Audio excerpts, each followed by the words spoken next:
विघ्नहर्ता श्री गणेश, श्री गणेश, श्री गणेश।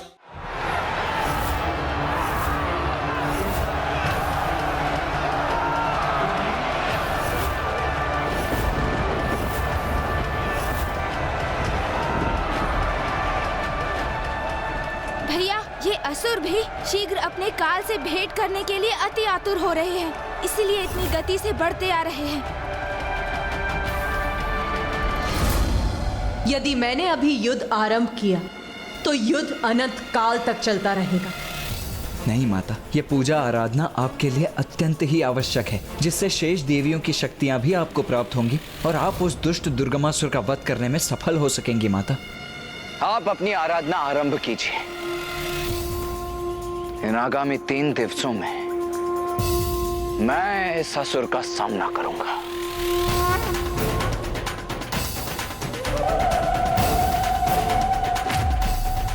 उचित है देव सेनापति कुमार कार्तिकेय, किंतु पुत्र, एक बात सदा स्मरण रखना, कभी भी पर्याप्त विचार किए बिना स्वयं को युद्ध में नहीं झोंकना चाहिए।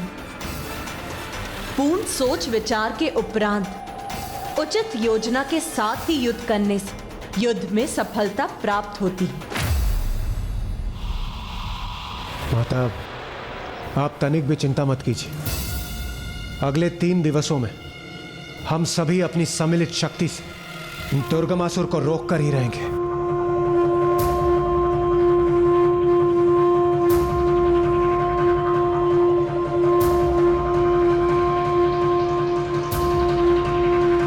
प्रणाम माता। विजयी भव, विजयी भव, विजयी भव। माता आदिशक्ति की माता आदिशक्ति की जय, माता आदिशक्ति की, माता आदिशक्ति की जय।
समय आ गया है उन दुष्ट देवताओं को उनका उचित स्थान बताने का और इस जगत में असुर का वर्चस्व स्थापित करने का।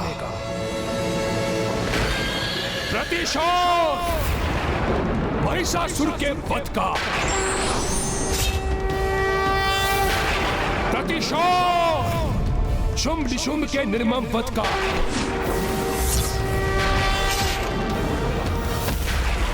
प्रतिशोध मेरे मित्र मायासुर,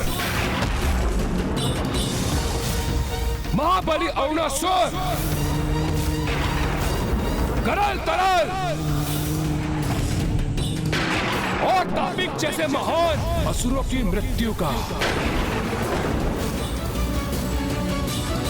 प्रतिशोध, प्रतिशोध, प्रतिशोध, प्रतिशोध, प्रतिशोध, प्रतिशोध, प्रतिशोध, प्रतिशोध, प्रतिशोध। किंतु उनसे भी अधिक मेरे पिता महान योद्धा असुर रुरु के वध का। प्रतिशोध लेने का समय आ गया है। प्रतिशोध, प्रतिशोध, प्रतिशोध, प्रतिशोध, प्रतिशोध। इसे देखकर ही विचार जागृत हो रहा है मेरे मन में कि अभी इसी क्षण नष्ट कर दूं इस संपूर्ण सेना को। भैया आवेशित होकर कहीं ऐसा युद्ध न आरंभ कर दें जिससे हमारी सेना को अधिक क्षति पहुंचे। जो भी हमें करना है वो पर्याप्त सोच विचार के उपरांत ही करना है। अब किसी सोच विचार की आवश्यकता नहीं है। झोंक दो स्वयं को युद्ध में। यदि कोई हमारे मार्ग में आए तो बंदी बना लो उन देवताओं को, और फिर देवी आदिशक्ति का वध करने के उपरांत हमारा प्रतिशोध पूर्ण होगा और इस जगत में हम असुरों के निर्बाध शासन का स्वप्न भी वास्तविकता में परिवर्तित होगा। यह अनुचित प्रकार से शक्ति प्राप्त करके आया है ना, तो हम भी इसे उचित और अनुचित के मध्य का पाठ सिखा ही देंगे कि धर्म की शक्ति ही सर्वोपरि है और कोई भी असुर चाहे कितना ही शक्तिशाली क्यों ना हो जाए, किंतु धर्म युद्ध में हमसे उसकी पराजय होना ही उसकी नियति है। हर हर महादेव, महादेव, हर हर महादेव, हर हर महादेव।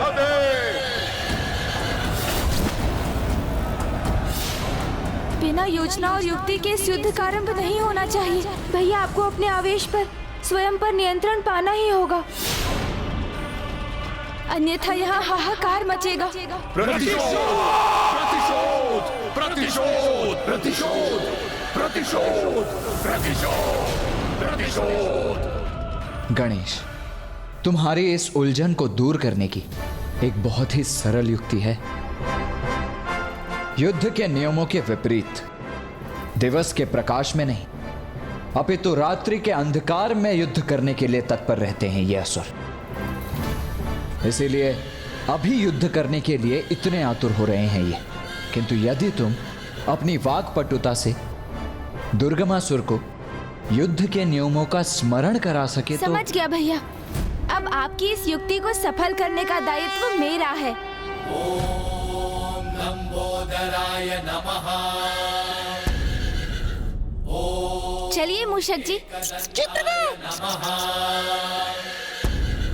ओम बुद्धिदाताय नमः।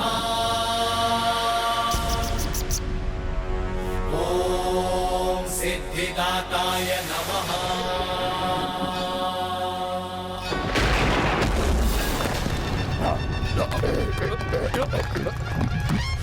में संकट है जब कोई आयो, महिमा से अपनी प्रभु ने बचायो।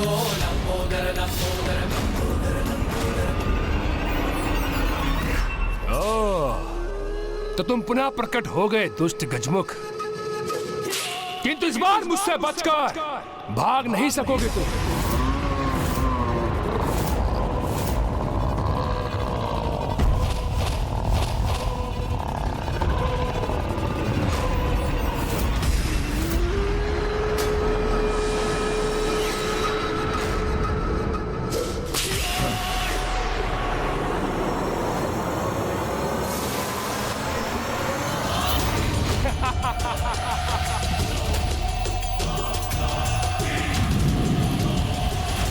सावधान अनुज। गणेश, गणेश जी,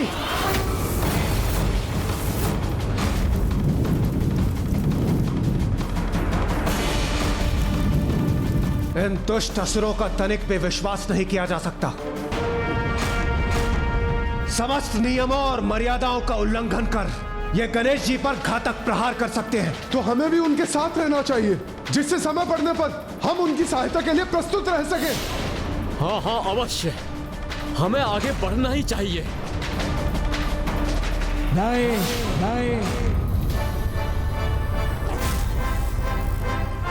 नहीं देवराज, हमारे हस्तक्षेप का समय नहीं आया है अभी। सदा स्मरण रखिए, युद्ध में विजय प्राप्ति के 3 आधार स्तंभ होते हैं। प्रथम, उचित रणनीति।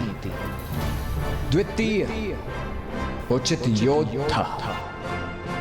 और तृतीय, उचित समय पर आक्रमण करना। इसीलिए इस समय गणेश पर अपना विश्वास रख, हमारा शांत रहना ही उचित होगा।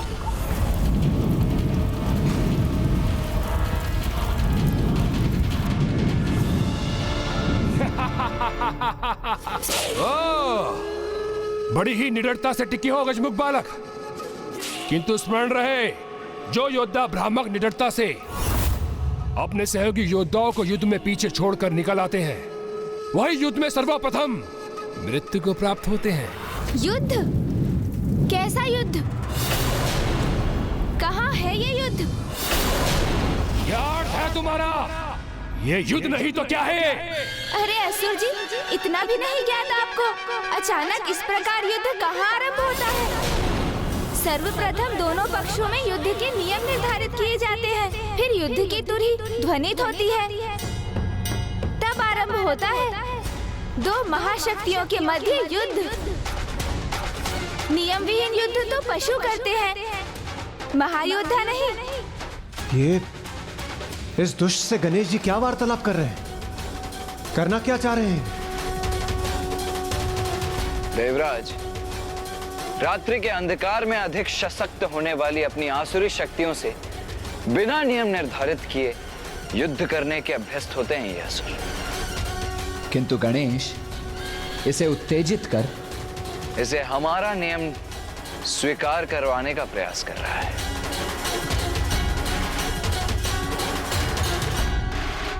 असुर जी, यदि वास्तव में आप अपराजय हैं, अत्यंत शक्तिशाली हैं, परम साहसी हैं, तो नियम निर्धारित कीजिए, फिर एक महायोद्धा के समान युद्ध कीजिए मुझसे, तभी तो होगा युद्ध।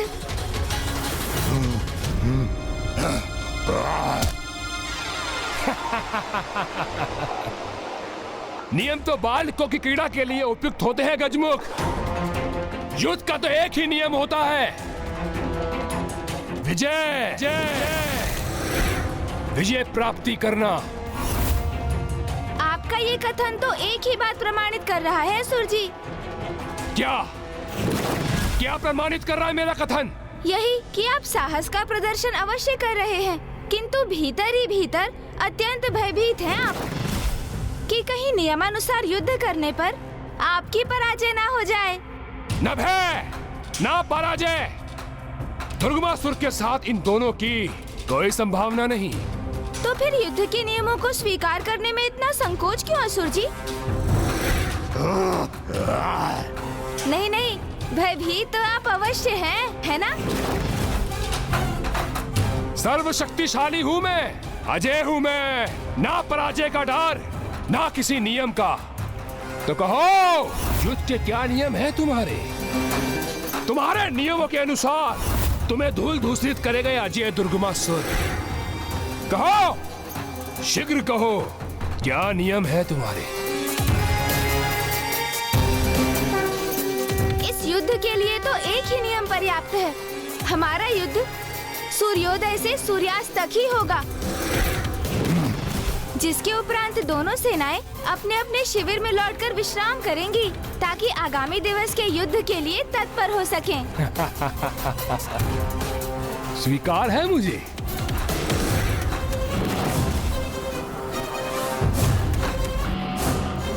किंतु इस नियम की आवश्यकता तो तब होगी जब प्रथम दिवस के युद्ध के उपरांत तुम में से अगले दिवस इस युद्ध में कोई भी प्रस्तुत हो सकेगा। युद्ध के लिए कौन प्रस्तुत हो सकेगा और कौन नहीं, इसका उत्तर तो कल युद्ध भूमि में ही प्राप्त होगा। अवश्य, समय आने पर वो उत्तर भी प्राप्त हो जाएगा हमें।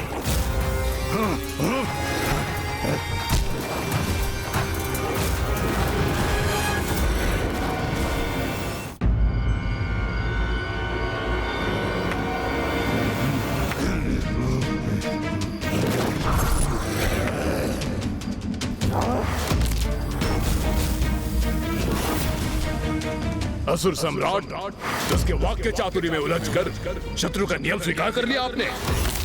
असुर सम्राट, असुर हैं हम, असुर। हम आज तक किसी नियम में नहीं बंधे, तो आज क्यों बंधे? हाँ असुर सम्राट, सर्वथा अनुचित ही था ये आपका उसके छल में उलझना। सम्राट, मेरे सेनापतियों, जब तुम्हें पूर्ण रूप से विश्वास हो गया है तो उन्हें भी ऐसा ही प्रतीत हो रहा होगा। कि मैं उस गजमुख के वचनों से प्रभावित हो गया। किंतु सत्य तो ये है कि मैं उनके छल को पूर्व में ही समझ गया था, क्योंकि युद्ध तो देवी आदि शक्ति के साथ था, किंतु वो देवसेना में उपस्थित नहीं थी।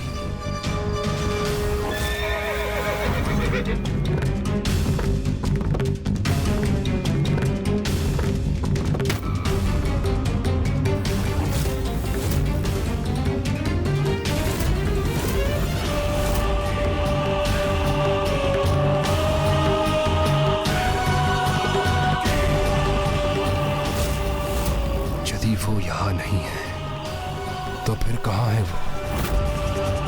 कहीं कोई योजना तो नहीं कर रही। इसलिए भोर तक का समय प्राप्त करने के लिए मैंने उसका नियम स्वीकार किया, जिससे मैं ज्ञात कर सकूं कहाँ है वो, क्या कर रही होगी।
मुझे आभास हो रहा है कि माँ ने अपना अनुष्ठान आरंभ कर दिया है।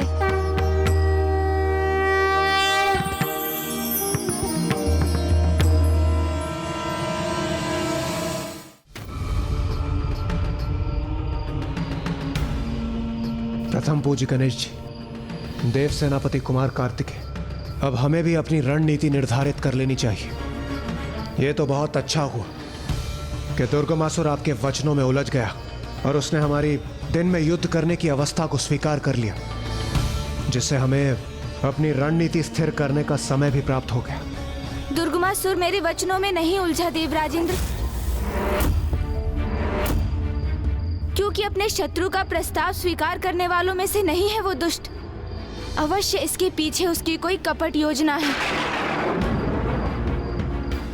तो कहीं उसे माता के अनुष्ठान की सूचना तो प्राप्त नहीं हो गई?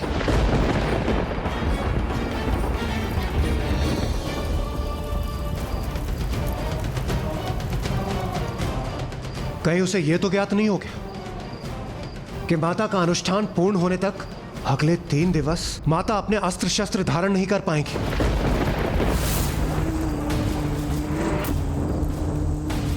शांत देवराजेंद्र, ये युद्ध भूमि है और हमारे गुप्त संवाद अपने मन में ही रहे तो उत्तम है, क्योंकि ज्ञात नहीं किस प्रकार ये गुप्त संवाद शत्रु शिविर तक पहुंच जाए।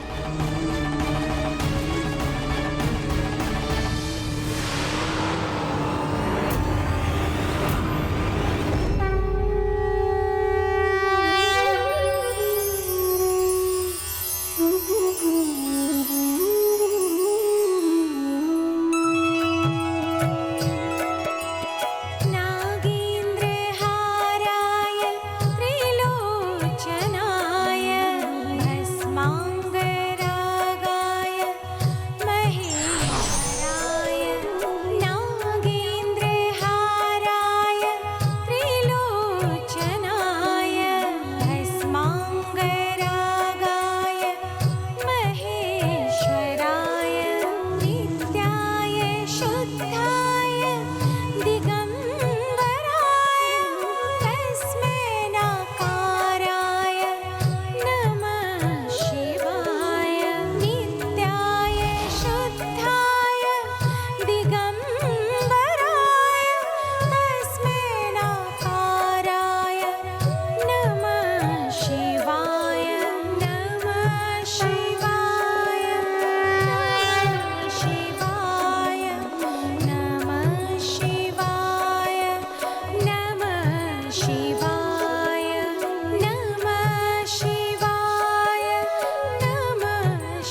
मैं इस तप के तेज को भेद कर आगे बढ़ पाने में असमर्थ हूँ। मैं अभी ये समाचार स्वामी को देता हूँ। असुर सम्राट दुर्गामासुर को विनाश लोचन का प्रणाम। प्रणाम नहीं, सोचना चाहिए मुझे। शीघ्र बताओ मुझे, जो भेद याद करने के लिए मैंने तुम्हें तुम्हारे भ्राता नाश लोचन को भेजा था, क्या तुम उसे प्राप्त करने में सफल हुए? हाँ असुर सम्राट, समाचार उत्तम है। और आपकी परम शत्रु देवी आदिशक्ति किसी अनुष्ठान में व्यस्त है, और आपको यह जानकर अति प्रसन्नता होगी कि आगामी 3 दिवसों तक वो किसी भी अस्त्र शस्त्र को धारण नहीं करेंगी।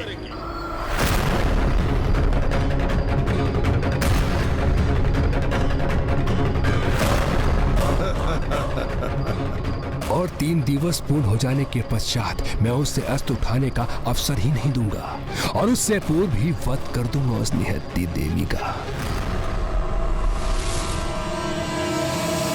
जिस प्रकार गुप्त विद्या और गुप्त दान से एक साधारण मनुष्य लाभान्वित होता है, उसी भांति गुप्त रखी गई युद्ध की रणनीतियां भी युद्ध क्षेत्र में एक योद्धा को लाभ पहुंचाती हैं।